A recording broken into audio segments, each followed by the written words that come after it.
Welcome to the deep dive. We're here to cut through the usual noise and give you that essential structured knowledge you're looking for. That's right. No fluff. Today we're tackling, well, a really big topic in security. The methodology and tools used in ethical hacking. It's a fascinating field. We're going deep, using a CEH v13 quick reference guide as our map, basically, to get you that well-informed perspective fast. And our mission, let's be clear, is to shortcut your path. We're framing this whole discussion around the 5 key phases of a professional penetration test. Which are? Reconnaissance, scanning, gaining access, maintaining access, and finally, covering tracks. It's the blueprint. Master this flow, and you really understand the core of ethical hacking. Exactly.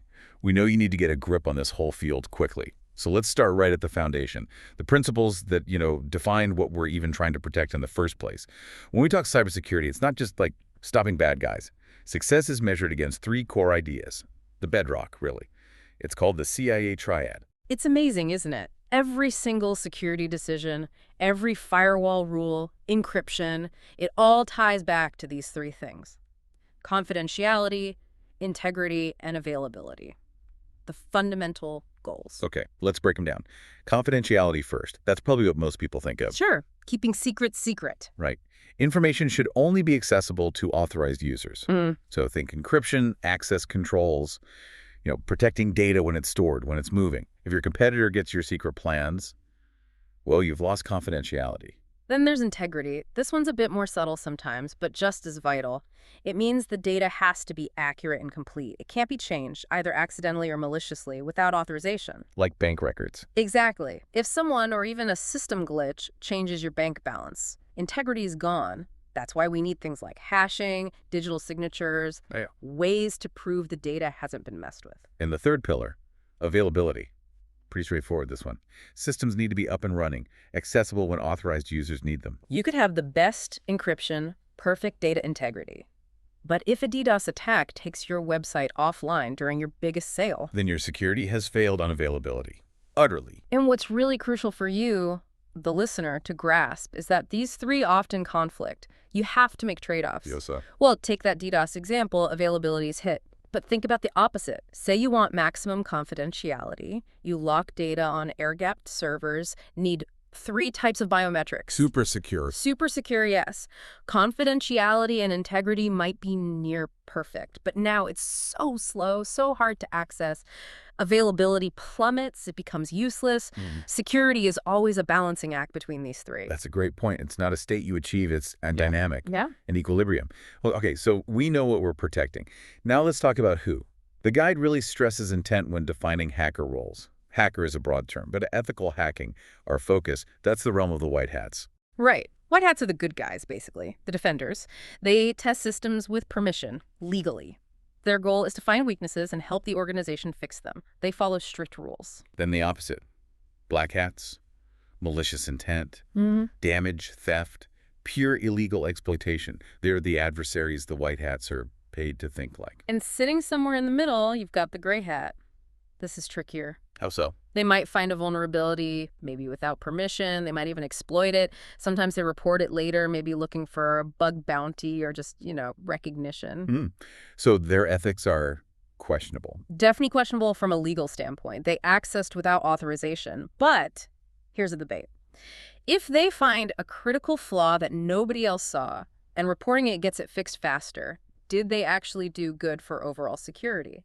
It's that gray area the industry still wrestles with. Interesting. Beyond the hats, there are other types too. The script kiddie. Ah, yes. Someone who uses powerful hacking tools, maybe Nmap scripts, Metasploit, but doesn't really understand how they work. They just point and click. Are they a real threat, though? Oh, absolutely. Not just because they can cause accidental damage, but think about the noise they create. Their clumsy, loud attacks can flood system logs with junk, making it hard to see the real threats. Exactly. A skilled black hat loves that. They can operate quietly while the security team is distracted by the script kiddies, well, chaos. And the last one mentioned is the hacktivist. Right. Politically or socially motivated. They use hacking techniques, DOS attacks, website defacements, leaking data to protest or push an agenda. Okay, so that covers the players. Yeah. Now, back to the process. You mentioned the 5 phases. The ethical hacking blueprint, yes. This structure guides everything a professional does. Let's list them clearly for everyone. 1, reconnaissance. gathering info passively if possible. 2, scanning, actively probing the target. 3, gaining access, the actual breach exploitation. 4, maintaining access, staying in, setting up persistence. 5, covering tracks, erasing the evidence. Got it. We're going to follow that exact path step by step, from just watching to breaking in. All right, phase 1, footprinting and reconnaissance. Module O2 in the guide. This is ground zero for any attack. The better the recon. The easier the rest of the job. It's like being a detective, really. You want to know everything before you make a move. The guide splits this into 2 types, right? Passive and active. Exactly. Passive reconnaissance means zero direct contact with the target systems. You're invisible. Think searching public records, news articles, social media, job postings, domain registrations, anything publicly available. And active reconnaissance. That's when you start interacting, sending pings, maybe light port scans. You get more current data, like what's actually online right now, but Big risk of detection. huge risk. So the pro always aims to max out passive recon first. Squeeze every drop of info out of public sources before touching the network. And this is where skills like OSINT come in.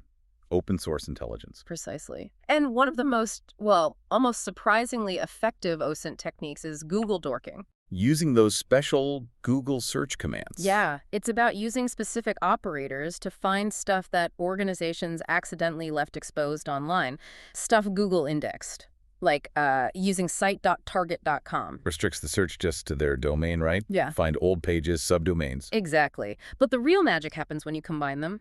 Try site.target.com plus filetype.pdf and maybe a keyword like confidential or internal. Ooh, that could uncover internal documents they thought were private. You'd be amazed what turns up. Policy manuals, sometimes client lists, or try entitle.indexof with the site command. Ah, looking for open directory listing. Yes, those poorly secured server directories that just list out all the files. Sometimes you find logs, config backups, dark gold mines. And don't forget cache.target.com to see older versions of pages the company might have taken down. Wow.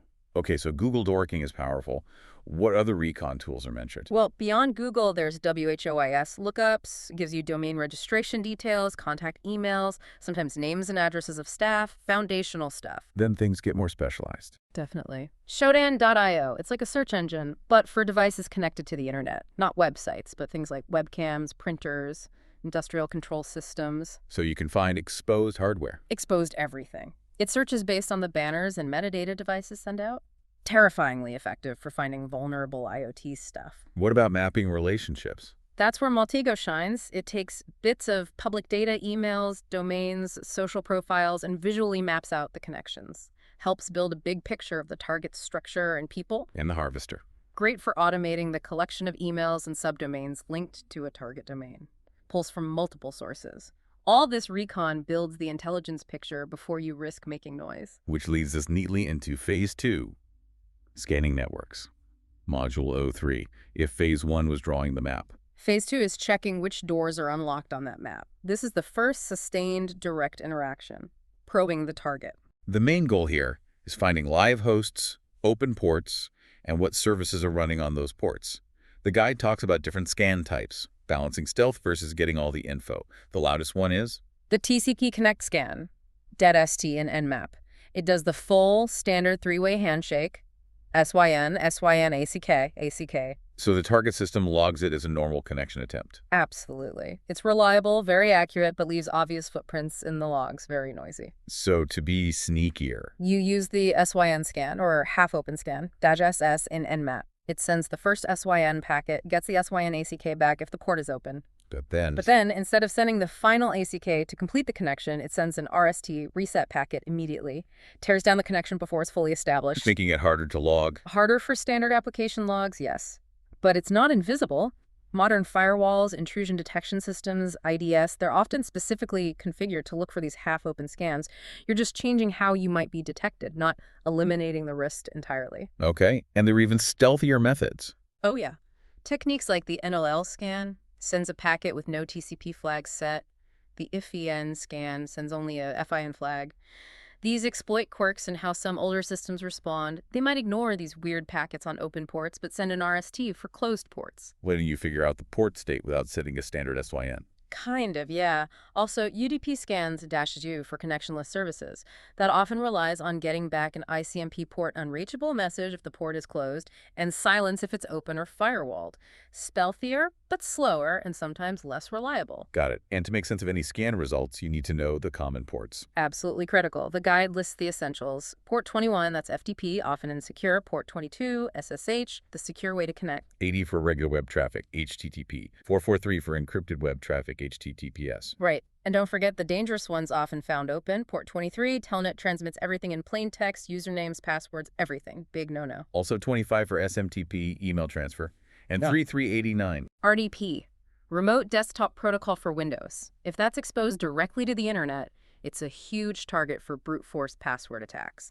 Hugely common vulnerability. Okay. And the main tool for all this scanning has to be Nmap. The undisputed king. Knowing the basic Nmap commands is like knowing the alphabet of network scanning. So -SS for the SYN scan we talked about, -U for UDP scans. Yeah. What about finding out more about the target? That's where the really valuable flags come in. Nmap SO tries to detect the operating system. It sends probes and analyzes the responses. Different OSs handle weird packets slightly differently. Knowing the OS is vital for picking the right exploits later. And SSE. Service version detection, super important. Finding port 80 open is one thing. Finding it's running, say, Apache version 2.2.8 that tells you exactly which vulnerabilities might exist for that specific version. It turns open port into potential entry point. And if you don't care about noise anymore, Then you might run Nmap Day, the aggressive scan. It combines OS detection, version detection, runs some default vulnerability scripts, basically throws the kitchen sink at the target to get as much info as possible in one go. Used when stealth isn't the priority. okay, but finding open ports isn't the end of phase 2, is it? There's another step. Right. Scanning tells you the doors are open, but you need to know what's behind those doors. That's enumeration covered in Module 04. So moving beyond just ports to what?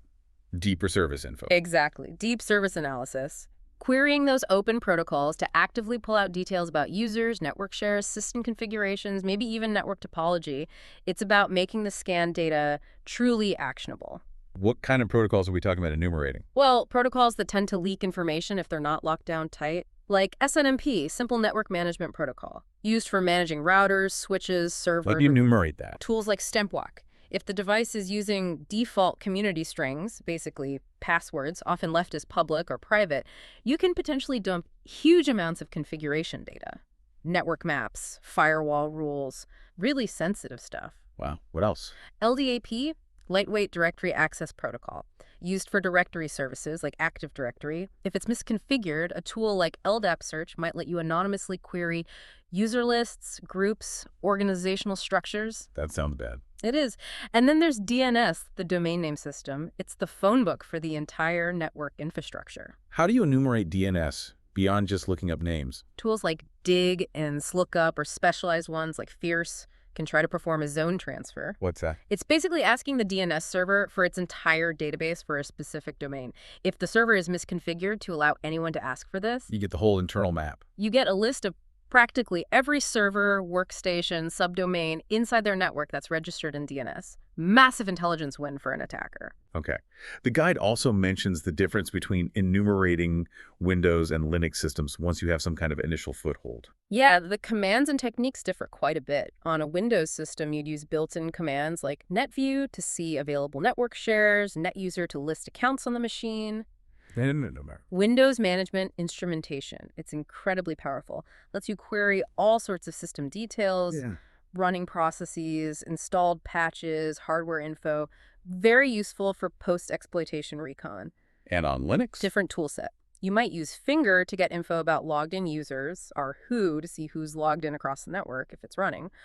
A really critical one is Showmount eServerIP. What does that do? It lists the NFS network file system exports available from a server. These shared directories often contain config files, application data, sometimes even user home directories.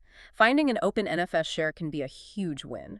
So yeah, enumeration is tailored to the specific OS and services you find.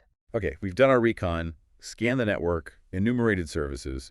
We have a map and know where the potential weak spots are. Now, phase 3, gaining access, starts with vulnerability analysis module 05, finding the exact crack to exploit. This is the moment of truth, right? Taking all that gathered info and matching it against known weaknesses. The source material breaks these weaknesses down into three main types. First, design flaws. Meaning the system was just built insecurely from the start. Fundamentally, yes, an architectural problem. Second, implementation errors. These are your classic coding bugs, buffer overflows, SQL injection flaws, things like that. Mistakes made when writing the software. And the third type. Configuration issues. And honestly, Mm. this is probably where most breaches happen, leaving default passwords, not patching systems, allowing weak security settings, exposing services that shouldn't be exposed. Like that RDP port open to the internet. Perfect example. That's not a flaw in the RDP code itself usually. It's a failure to configure it securely. Huge attack surface. With vulnerabilities being found constantly, we need a way to measure how bad they are. Okay. That's CVSS. The Common Vulnerability Scoring System Yeah. gives a score from 0 to 10. 10 is critical. It helps prioritize what to fix first. And it's not just one score, is it? The guide mentions three types. Right. There's the base score. That reflects the intrinsic properties of the vulnerability itself. Can it be exploited remotely? Does it need user interaction? How complex is the attack? This score doesn't change. They're the temporal score. That one does change over time. It considers things like, is there a working exploit publicly available? Has the vendor released a patch? So vulnerability might have a high base score, but if there's no known way to exploit it yet, the temporal score might be lower if an exploit drops tomorrow. The temporal score jumps up, making it urgent. Exactly. And finally, the environmental score. This lets an organization customize the score based on their specific setup. A vulnerability might be critical in general, but if it only affects a minor, isolated system in your network. You might lower the environmental score for your context, but if it affects your main database server. Then the environmental score pushes the overall severity right up to critical, demanding immediate attention. It adds context. Okay, so how do penetration testers find these vulnerabilities systematically? They use vulnerability scanners, automated tools that check systems against huge databases of known flaws. Key commercial ones mentioned are Nessus and Qualys. Any open source options? OpenVAS is a really powerful open source alternative. And for web applications specifically, there's Nikto, which focuses on web server misconfigurations and common web app vulnerabilities. And where do these scanners get their information? The databases. They rely on standardized vulnerability databases. The big ones are CVE, Common Vulnerabilities and Exposures, that gives every unique vulnerability a standard ID number, like CVE 2023-12345. Then there's the NVD, National Vulnerability Database, run by NIST in the US. It takes CVE data and adds analysis, severity scores like CVSS, impact ratings, much richer information. And OVAL, Open Vulnerability Assessment Language, provides a standard XML format for describing vulnerability checks, patches, configurations, helps tools communicate consistently. Right, so analysis identifies the flaw. Now, Module 06, system hacking. This is the actual break-in. And often it still comes down to passwords, doesn't it? Still the weakest link in so many cases. But attackers are smarter than just trying password 123. Simple brute force trying every single combination is usually too slow now. So they use dictionary attacks. Yeah, dictionary attacks are much more efficient, using huge lists of common words, previously leaked passwords, default credentials, maybe common variations. But what if the attacker gets the password hashes? Like from a database breach. That's where rainbow tables come in. Rainbow tables. Clever, but also kind of brute force in a pre-calculated way. See, systems don't store your actual password. They store a cryptographic hash of it, like an irreversible fingerprint. So you can't just reverse the hash to get the password. Theoretically, no. You have to guess passwords, hash them, and see if your hash matches the stored hash. Rainbow tables try to speed this up massively. They are enormous pre-computed lists mapping potential hashes back to the passwords that create them. So if you have the hash, you just look it up in the table. If the hash is in the table, you get the password almost instantly. It trades huge amounts of storage space for cracking speed. But there's a defense against this, right? Salting. Salting is the key defense. It means adding a unique random string, the salt, to each user's password before hashing it. So even if two users have the same password, their salted hashes will be different. And that breaks rainbow tables. Completely breaks pre-computation. An attacker would need a separate massive rainbow table for every single unique salt. It makes them impractical against properly salted hashes. Okay. What other password attack types? Hybrid attacks. These mix dictionary words with common substitutions like swapping E for 3, E for at. Catches people who think they're being clever by slightly modifying a common word. And the tools for this. For offline cracking, when you have the hashes, John the Ripper and Hashcat are the absolute standards. Incredibly powerful. What about getting the hashes in the first place, especially on Windows? If you have some initial access on a Windows box, tools like Mimikatz are notorious. It can often dump credentials, including plaintext passwords and hashes, directly from system memory, particularly the LSASS process. PWDump is another classic for extracting hashes from system files. And for attacking live services over the network, like trying logins. That's where Hydra comes in. It's designed for rapid online password guessing against dozens of different protocols: SSH, FTP, RDP, web logins, you name it. Okay, let's say the password attack works, or maybe another exploit. The attacker is in, but probably is a normal user. What's the next crucial step? Privilege escalation. Getting more power. Moving from a standard user account up to administrator or root privileges. That's the goal. How's that done? Lots of ways. Depends on the system. Exploiting unpatched vulnerabilities in the operating system kernel itself. Kernel exploits can often grant the highest privileges. That's complex. It can be. Other methods are more subtle. DLL hijacking on Windows, for instance. Tricking a high-privilege application into loading a malicious DLL file instead of the legitimate one it was looking for. The malicious code then runs with the app's elevated rights. Are there configuration mistakes that allow this too? Absolutely. A classic Windows one is the unquoted service path. If the path to a service's executable file contains spaces, like C program file some service, service.exe, and isn't enclosed in quotes, What happened? Windows might get confused. If an attacker can place a malicious file named, say, cprogram.exe, the system might run that instead of the real service when trying to start it, potentially with system privileges. Simple coding mistake, big impact. And on Linux, what are the common privilege escalation routes? Misconfigured file permissions are huge. Specifically, the SUID, set user ID, and SGID, set group ID bits. What do they do? The SUID bit lets any user run that specific program with the permissions of the program's owner. If the owner is root, the super user. Anyone running that program runs it as root. Exactly. If an admin accidentally sets the SUID bit on something like the find command or keep or even a text editor, a regular user can instantly get a root shell or overwrite critical system files. It's one of the most direct paths to full system compromise on Linux. Checking for SUID misconfigurations is always a priority. All right, so we've broken in, maybe even escalated privileges. We're past phase 3. Now it's about staying power and cleanup.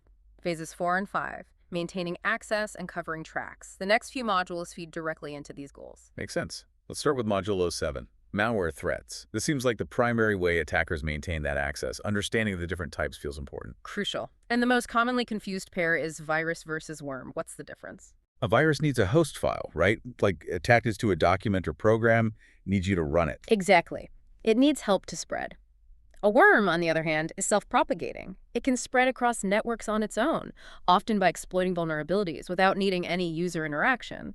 That's why worms like WannaCry were so devastating. Okay, other types. Trojan? Malware disguised as legitimate software. You think you're downloading a game, but it's got malicious code inside. Then there's the rootkit. That's the really stealthy one. Its whole purpose is to hide the attacker's presence.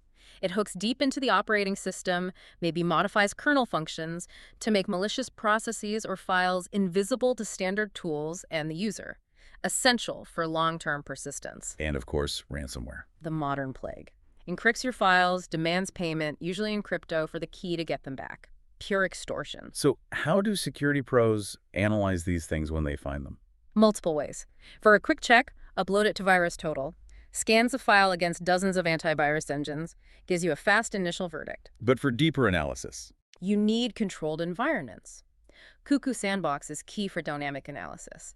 You run the malware inside a safe, isolated virtual machine and watch what it does, what files it touches, what network connections it makes, registry changes. And static analysis, looking at the code itself. That requires tools like IDEA Pro or Ghidra, powerful disassemblers and decompilers used for reverse engineering the malware's code to understand its logic without actually running it.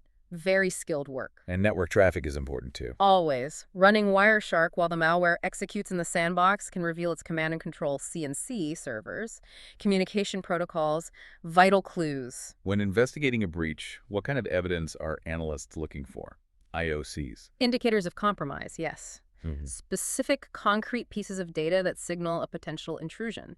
Things like file hashes the MD5 or SHA-256 fingerprints of known malicious files. Network activity. Network signatures, definitely. Connections to known malicious IP addresses or domains, unusual traffic patterns, and also behavioral patterns. Sometimes it's not a specific file, but a sequence of actions that's suspicious. How are those patterns defined? Often using YARA rules. YARA is like a pattern matching language specifically for malware. Security tools use YARA rules to identify malware families based on text or binary patterns within files or processes, even if the file hash is slightly different. Okay, let's shift gears to Module O8. Sniffing and interception. How does this fit into maintaining access? Well, once you're on the network, sniffing traffic is a great way to gather more credentials, session tokens, sensitive data flying around. It helps you move laterally or deepen your access. Two types of sniffing mentioned, passive and active. Yeah, passive sniffing is easy if you're on an old network hub or maybe an open Wi-Fi network. You just listen to all the traffic broadcast around you. But most networks use switches now. Right. Switches are smarter. They only send traffic to the intended recipient's port. So on a switch network, you usually need active sniffing. This typically involves ARP poisoning or ARP spoofing. You basically trick other computers on the network into sending their traffic to your machine instead of the real gateway or destination, usually by sending fake ARP messages associating your MS address with the gateway's IP address. Then you can sniff the traffic before forwarding it on. The tools for this. Wireshark and TCP dump are the classic packet capture tools. For active attacks like ARP spoofing, Ettercap is a popular choice because it automates a lot of the man-in-the-middle setup. The guide highlights some specific protocol attacks too, like SSL strip. That sounds bad. It's incredibly dangerous. Imagine you type https.yourbank.com. SSL strip sits between you and the bank. When your browser first tries to connect, the attacker intercepts it and forces your browser to talk over plain, unencrypted HTTP instead. But the bank connection is still HTTPS. The attacker maintains the secure HTTPS connection to the bank, but your connection to the attacker is HTTP. They sit in the middle, reading all your traffic, username, password, everything in plain text, while you might still see a padlock or think you're secure. It completely undermines HTTPS for the user. Yikes. How do you defend against sniffing in these attacks? Layer defense, as always. Using encryption like TLS, SSL, HTTPS everywhere is fundamental. VPNs help encrypt traffic, especially on untrusted networks. Network-level controls. Yes, switches can be configured with port security, limiting which MS addresses can connect to a port, and DHCP snooping, preventing rogue DHCP servers. And critically, to stop ARP poisoning, using static ARP entries for key servers like the gateway is highly recommended. It hardcodes the correct MSE-IP mapping so it can't be easily poisoned. All right, let's move to the human factor. Module 09. Social engineering. Still a huge vulnerability, right? Arguably the biggest. You can have the most technically secure network, but if someone can trick an employee into giving up their password... Game over. What are the common digital attacks? Phishing is the broad, shotgun approach, generic emails trying to get credentials. More targeted and often more successful is spear phishing. That's personalized. Highly personalized. Uses information gathered during reconnaissance, maybe the target's name, job title, colleagues' names, to make the fake email look incredibly legitimate. Much harder to spot. Then there's vishing and smishing. Vishing is voice phishing phone calls. Smishing is SMS text message phishing. Same goal, different medium. And a really effective technique is pretexting. Creating a fake story. Exactly. Building a whole fabricated scenario. Posing as IT support, needing a password reset, a senior manager needing urgent help, a vendor, anything to build trust and manipulate the victim into revealing information or performing an action. It preys on people's helpfulness or fear. And physical social engineering is still a thing. Oh yeah. Tailgating, just slipping in through a secure door behind someone authorized. Still works surprisingly often. Dumpster diving, amazing what people throw out. Password notes, internal memos. Shoulder surfing. Looking over someone's shoulder to see their password or sensitive data on screen. And baiting. Leaving that infected USB drive in the parking lot. Yep. Label it payroll Q4 or company restructure plans, and curiosity often does the rest. Someone plugs it in, bam. Defenses here seem less technical. Primarily. Security awareness training for employees is absolutely number one, teaching people how to spot these scams. Multi-factor authentication, MFA, is huge even if credentials get stolen. MFA provides another barrier. And obviously, good physical security controls, locked doors, access badges, shredding documents. Okay, Module 10. Denial of service. Yeah, Attacking availability. right. Making systems unusable. Broadly, there are volumetric attacks just flooding the network pipe with junk traffic to overwhelm bandwidth. Like a fire hose of data. Pretty much. Then protocol attacks, which exploit weaknesses in how network protocols like TCP/IP work. SYN floods are a classic example here. And application layer attacks. These are often smarter, stealthier. They don't need huge bandwidth. They target specific weaknesses in web applications or servers, making them consume excessive resources, CPU, memory, until they crash or become unresponsive. How are large-scale DDoS attacks usually carried out? Botnets. Almost always, botnets.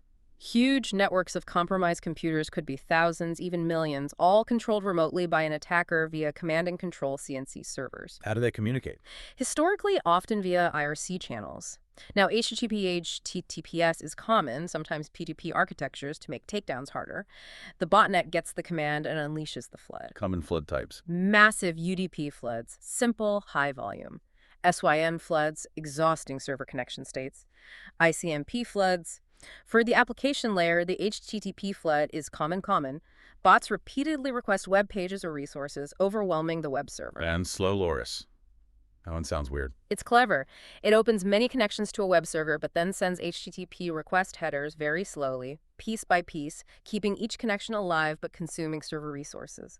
It ties up the server's ability to handle new, legitimate connections without needing much bandwidth. How do organizations fight back against DDoS? It's tough. You need multiple layers. Rate limiting on firewalls or servers can throttle excessive connections from single sources. Load balancing helps distribute traffic across multiple servers. But for really big attacks. You almost certainly need external help. CDN services, content delivery networks, absorb a lot of attack traffic at their edge, and dedicated cloud-based DDoS protection services have massive capacity and specialized filtering capabilities to scrub the malicious traffic before it even reaches your network. Okay, last module in this section, module 11. Session hijacking. Taking over someone's logged-in session. Exactly. If you can steal or predict a user's active session ID, usually stored in a cookie, you can often bypass the login process entirely and impersonate that user. Very powerful. How's it done? Several ways. Session prediction involves guessing the session ID if the server generates them in a predictable way, ARG sequentially. Less common now with better random generator. Session fixation. Session fixation is where the attacker gives the victim a known session ID before they log in. The victim logs in, authenticating that specific ID, and the attacker can then use that same known ID to access the session. But the most common way involves stealing the cookie. Often, yes.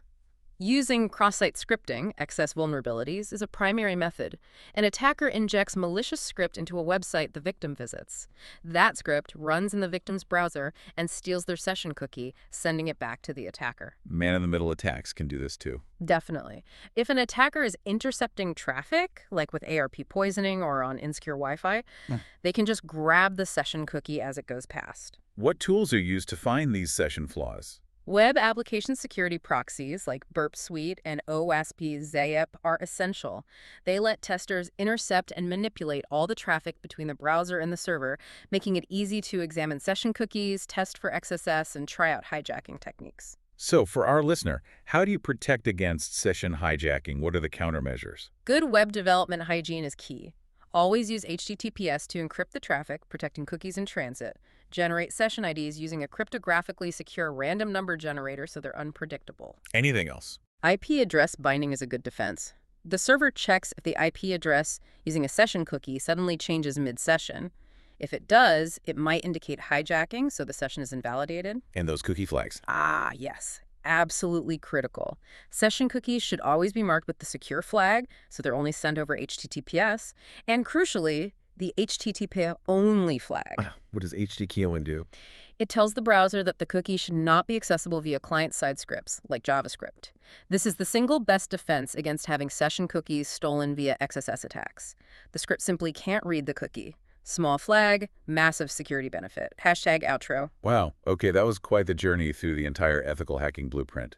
We went from silently watching and reconnaissance To mapping the network and scanning, then the actual breach in gaining access. and finally exploring how attackers stick around and hide with maintaining access, covering tracks, and all those parallel vectors like malware and session hijacking. And the main thing to remember, I think, is how interconnected it all is.